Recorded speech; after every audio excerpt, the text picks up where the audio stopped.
अमित शहांनी लालबागच्या राजाचं दर्शन घेतलं। यावेळी शिंदे, फडणवीस असे महायुतीचे मोठे नेते उपस्थित होते। मात्र अजित पवार यावेळी कुठेच दिसले नाहीत। अजित पवार अमित शहांसोबत नव्हते आणि त्यामुळेच अजित पवार महायुतीत नाराज असल्याची चर्चा पुन्हा एकदा सुरू झाल्याचं आपल्याला पाहायला मिळतंय। सुनील काळे आपले प्रतिनिधी आपल्या सोबत जोडले गेले। सुनील, अमित शहांचा मुंबई दौरा आहे, त्यांनी लालबागच्या राजाचं दर्शन घेतलं आहे।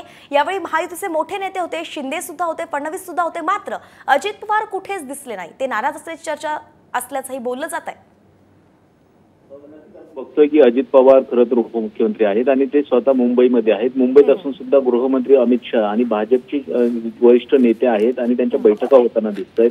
मुख्यमंत्री शिंदे आणि उपमुख्यमंत्री देवेंद्र फडणवीस त्यांच्या बरोबर आहेत, पण अजित पवार यांची गैरहजेरी मात्र सातत्यानं चर्चेचा विषय ठरलेली आहे आणि त्यांची गेल्या काही दिवसांची जी विधानं आहेत त्या संदर्भात सुद्धा एक भूमिका वेगवेगळ्या पद्धतीने येते। ज्या पद्धतीनं भाजप आणि शिंदेचे नेते राष्ट्रवादीच्या नेत्यांवर टीका करताना दिसतात, त्या पार्श्वभूमीवरती ही जी गैरहजेरी आहे ती राजकीय वर्तुळात एक विशेष आकर्षण किंवा त्याच्या संदर्भातली चर्चा जास्त रंगू लागलेली आहे।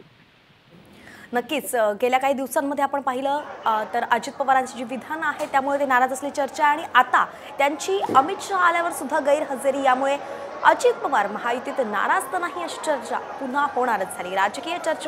राजकीय वर्तुळात चर्चा तर रंगणारच आहे। धन्यवाद सुनील, या सविस्तर अपडेट्ससाठी। आपल्याकडून वेळोवेळी या संदर्भातले अपडेट्स घेत राहू। तर अमित शहा कालपासून मुंबई दौऱ्यावरती आहे। त्यांच्या या दौऱ्याच्या वेळी महायुतीचे अनेक नेते त्यांच्या सोबत होते, मात्र अजित पवार कुठेच न दिसल्याने ते नाराज असल्याची चर्चा सुरू आहे।